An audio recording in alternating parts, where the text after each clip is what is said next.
right, here we go. Bottom of the ninth, 2 out. The 3-2 pitch, a fastball. What a throw. Got him looking with the screwball. You don't see that very often. It's a stand-up double. The race for the pennant just heated up. It's a short hopper. That's his third error of the game. The squeeze is on, and what a steal. She's a way back, gone. Come out to Dodger Stadium, where everyone gets to play.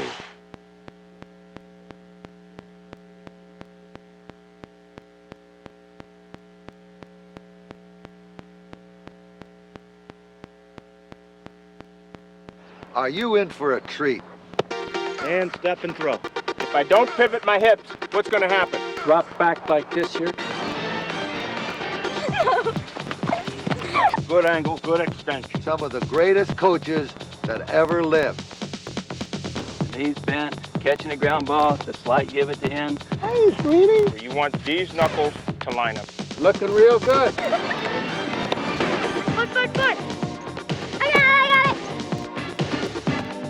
Great hip turn, great swing. All right. Yeah, they give it to him. Perfect. Great job, guys. Very good job. Oh!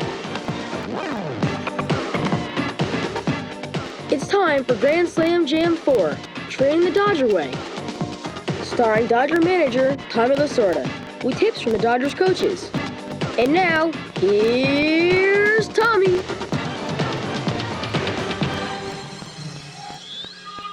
Hi, kids. Hi, kids. Hi, kids. Hi, Tommy. How do you feel? Great. All right. Well, listen, let me tell you something. Are you in for a treat? You know, we have the Dodger coaches who really know a great deal about baseball. Now, they're going to give you some tips that are going to make you a better baseball player, because you can use these training tips at home, on the ball field, wherever you go. Aren't you lucky to have such great coaches telling you how to improve your game of baseball? And if you do the things that the coaches tell you, I feel certain that you, without a doubt, will become a much better ball player. And now, kids, you've got a guy who's going to show you how to hit that ball harder and more consistently. Reggie Smith, outstanding batting coach for the Los Angeles Dodgers and one of the greatest players that ever played the game of baseball. Reggie Smith is in his first season as the Dodgers hitting instructor, and boy did he know how to hit. In 17 Major League seasons, Reggie hit over 307 times, and his 314 home runs is the third all-time highest by a switch hitter, behind only Eddie Murray and Mickey Mantle.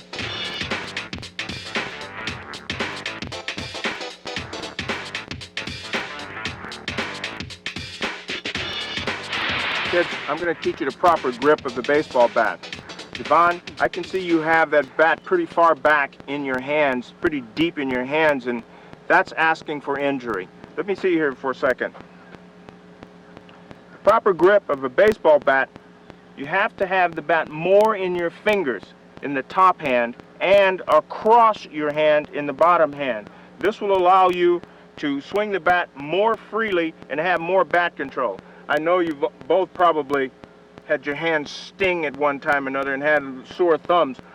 Well, we all have, and that comes from having that bat too far back in our hands.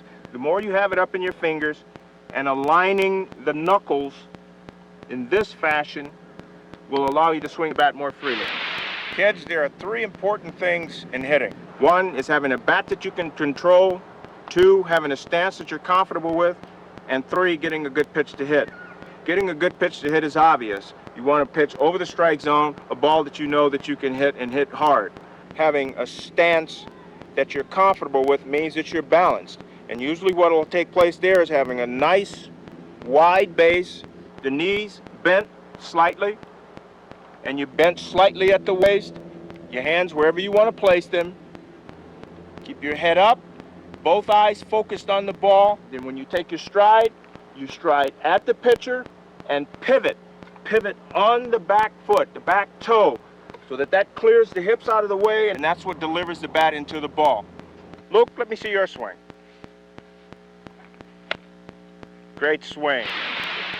This next drill is what I call my fence drill. It's designed to help you develop a short stroke, that quick swing that will help you deliver the club head of the bat to the ball. You want to have short to long, not long all the way. And this drill right here will help you attain that. What you do, you take your normal stance, you try to place the fence, depending whether you're a right-handed hitter or a left-handed hitter, closer to your back shoulder, the end of the fence here. Now I'm going to get set up here, get into position, have the fence about 2 feet away from me, clear my hips and take a nice fluid swing here in this fashion. As you can see, I did not make contact with this screen. Now, if I don't pivot and I don't clear my hips, what happened? You'll hit the fence. That's right. I did not have a short swing. That's a long swing. Okay? Luke, why don't you try it? That's great. Nice pivot, nice fluid swing.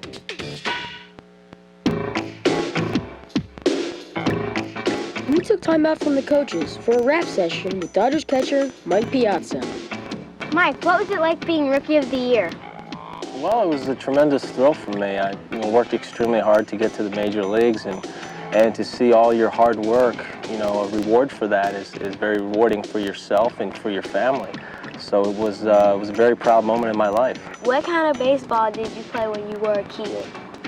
Well, I think I started off like anybody did, playing Little League baseball. I played that until I was 12, and then from there I played Babe Ruth baseball until I was 15, and then American Legion baseball. And from there I went into college, and then from college went to professionally. So those were the levels that I played. How did you get to the major leagues, Mike? How did I get to the major leagues? That's a good question. Well, you start by playing in college or high school, and a scout comes and sees you play. And if he likes you, then he drafts you. Every major league organization drafts players. And then from there you go to the minor leagues, and if you do well, you slowly work your way up, or fast, depends on how good you are, all the way up to the major leagues. I spent 4 years in the minor leagues. Mike, did you always play catcher?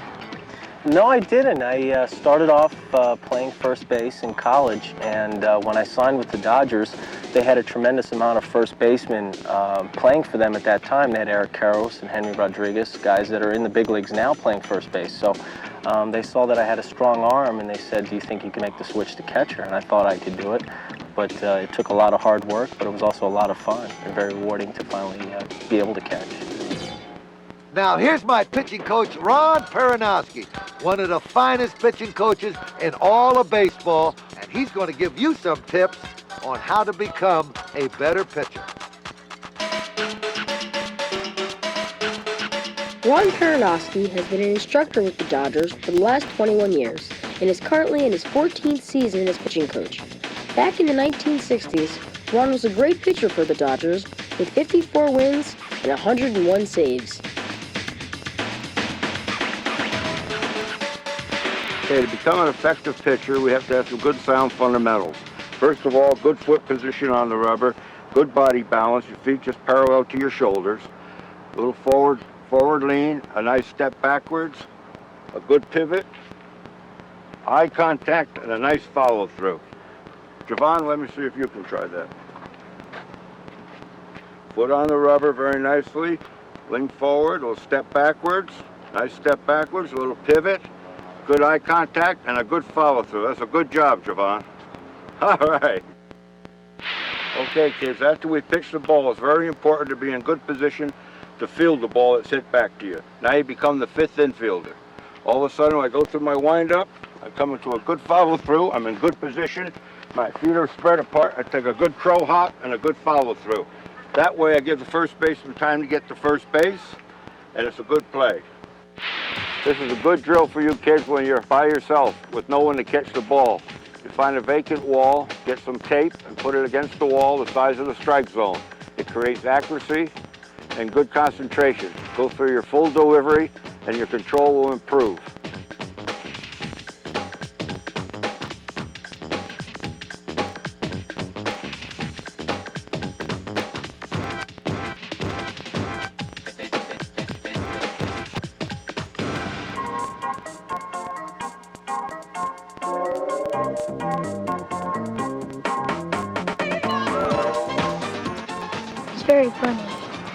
He's nice, and he's funny. His generosity and the way he talks to kids. He's always nice, and he's fun to be around. He works a lot with kids, and he does good with the Dodgers. I like his attitude. His attitude toward ball. I like how he's kind of colorful. The thing I like best is he's always got great food in the clubhouse after a game. Okay, kids, now we're going to get some tips on how to play the outfield by Joey Amalfitano, outstanding third base coach of the Los Angeles Dodgers. Joe Amalfitano has been a major league player, manager, and for the last 26 years, he's been a big league coach. That's longer than any other coach in baseball today. For the Dodgers, Joe coaches third base. All right, the first thing we want to do is get the proper stance when we play the outfield. All right, we want our feet a little bit outside the width of our shoulders. And we kind of want our toes pointing out like a duck, okay? So I'm going to assume that position. I've got my feet like this here. I got them outside the width of my shoulders. And now I'm going to bend my knees a little bit. I'm going to put my glove hand on one knee, my left knee, my throwing hand on my right knee. And then I'm going to look in and watch the pitch when it's delivered to the hitter. Now let's see how those stances look pretty good. They look real good. Okay, now we're going to demonstrate the proper way to catch a fly ball.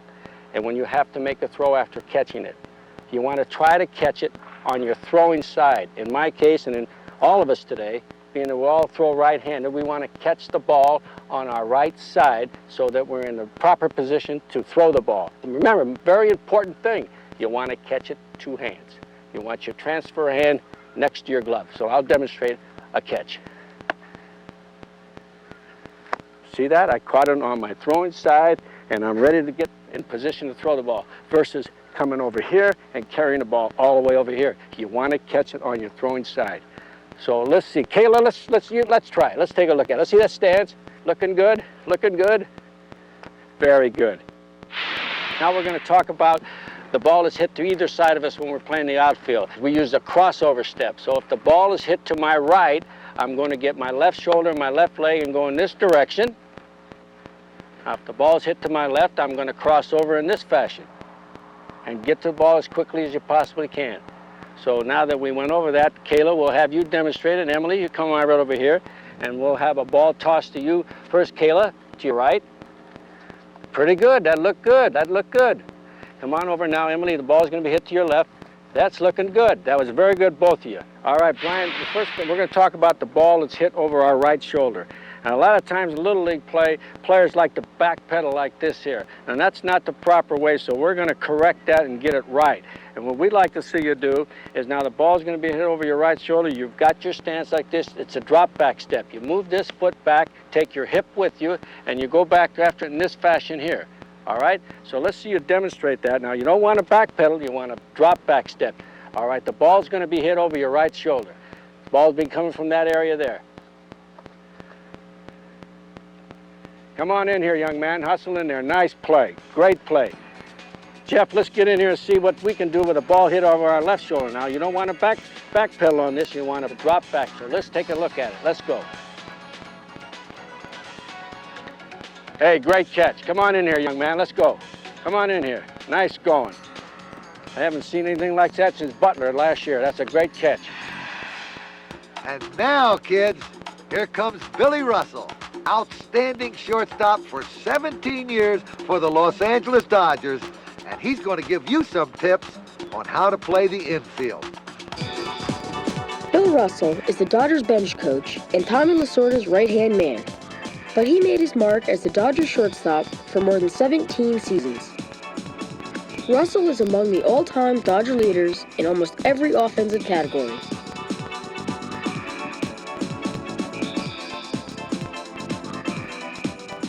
Okay, Luke and Brian, before we get into some infield drills, let's talk about our proper stance out here as an infielder.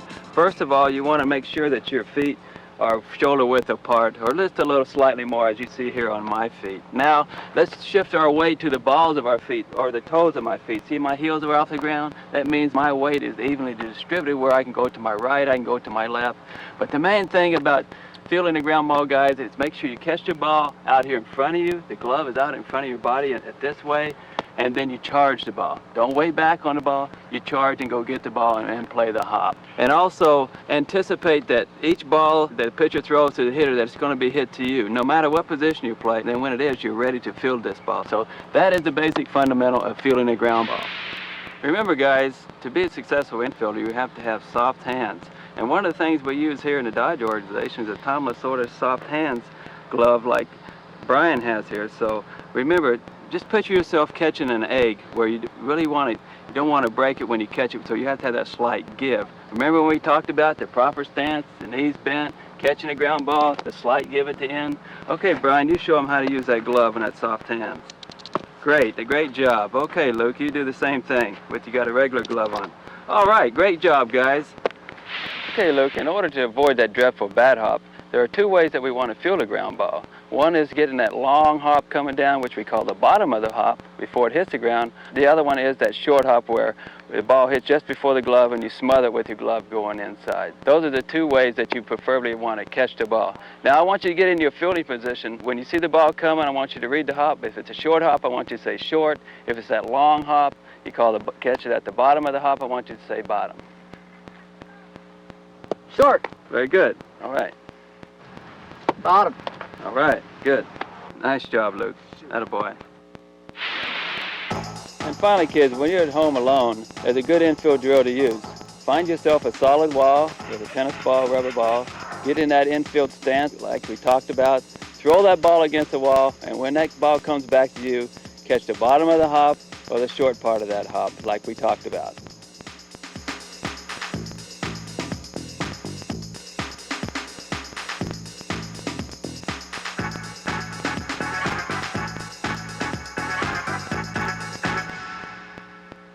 Mike, what do you do when you're not playing baseball?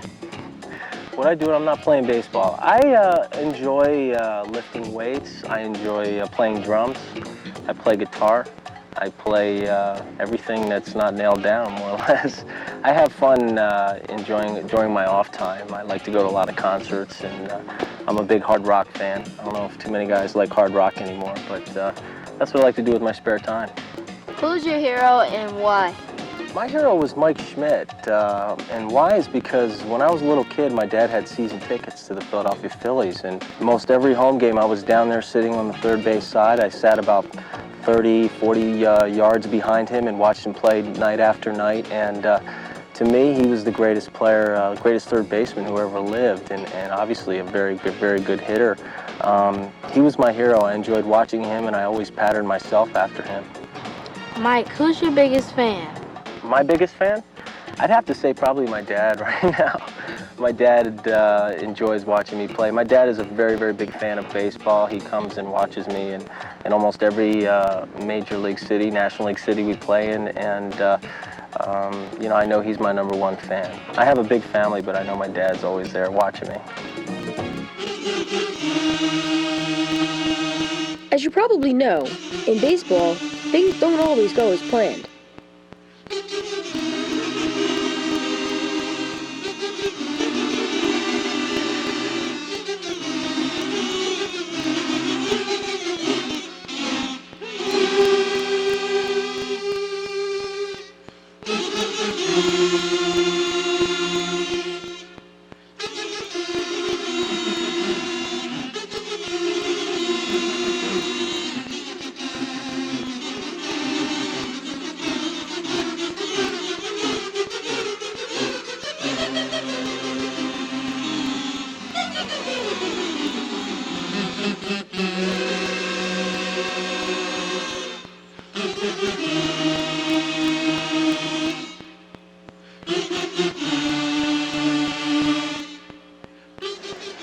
The famous weenie race here at County Stadium. You got the brat on the right. You got the Italian sausage in the middle and the Polish on the left. Let's see who's going to win it. Here comes the Italian. Passing the Polish. Yes. Hey! Out. Calvin Gonzague's heading for the plate. Now they've got him in a rundown. And it hits him. Hits him in the back.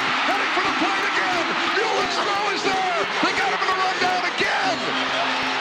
And he gets back safely. Unbelievable. Foul down. There goes the bat in the crowd again. We had one sail in there last night, and a big battle continues here. We got a tug of war going on now, Bob. Who's been doing their weight work and who hasn't? Gonzalez wanting to see how it comes out, too. Oh, now.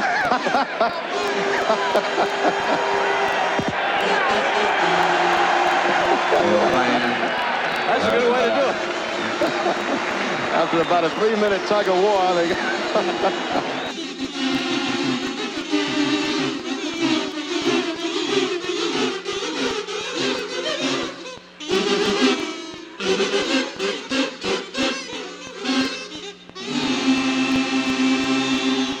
Now, kids, here comes Mark Cresse, my bullpen coach for 18 years. He's worked with a lot of catchers in the Dodger organization, and he's going to give you tips on how to become a better catcher. Mark Cresse is in his 18th season as the Dodgers bullpen coach. He's coached in 5 World Series and 5 All-Star games. And in the off-season, he runs instructional camps for kids in Huntington Beach.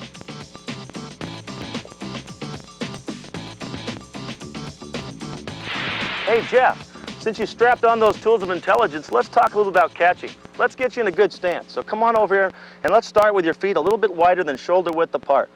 Then you're going to take the toe of your right foot and put it even with the ball of your left foot, so your right foot's slightly back.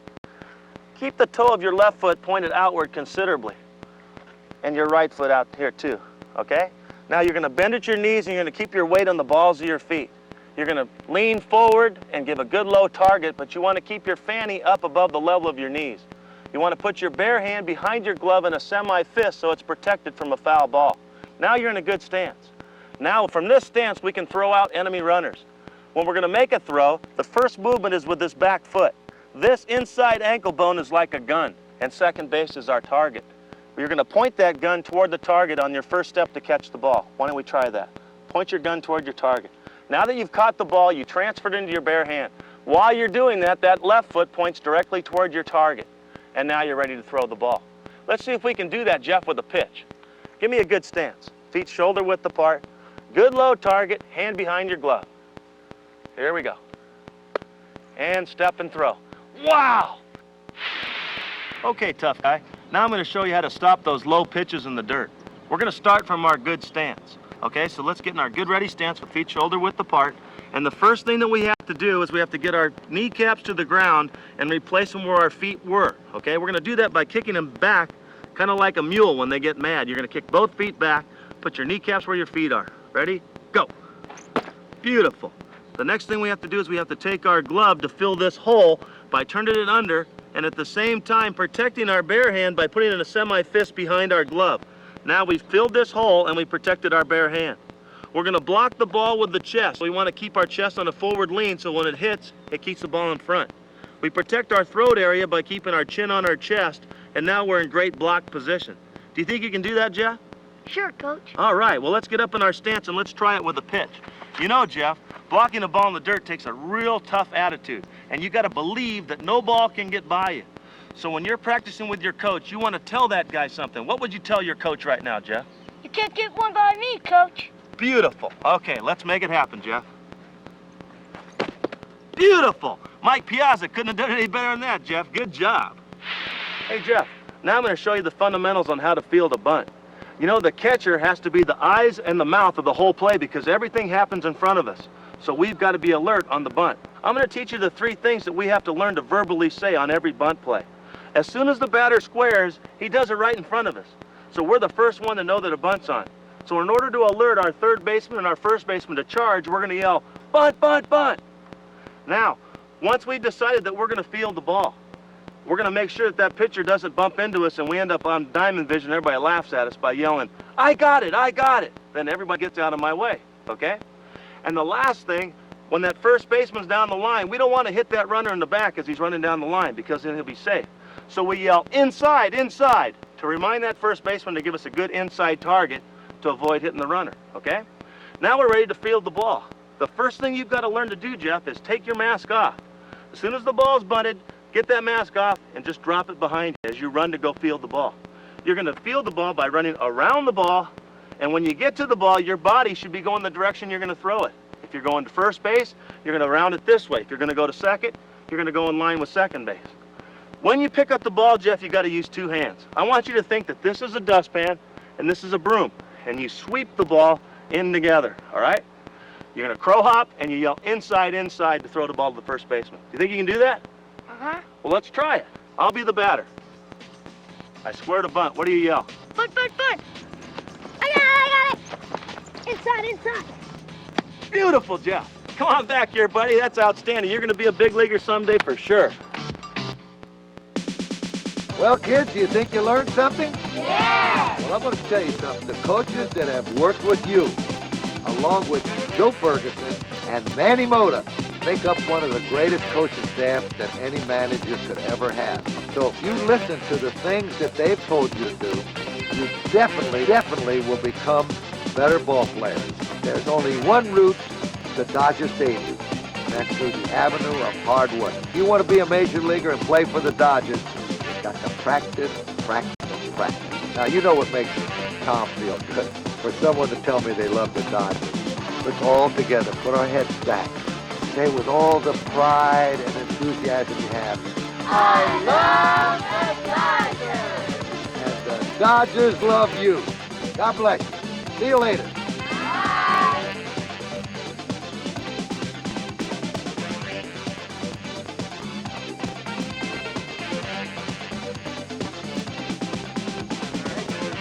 Anybody here have a question for Mike? I do. Mike, what was it like being in the... Oh, God! No problem. Oh.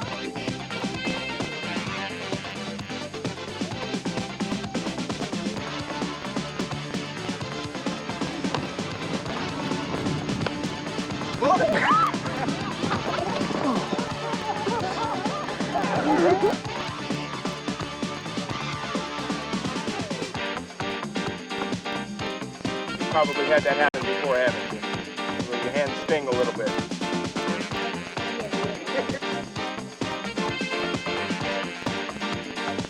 Luke, let me see your swing.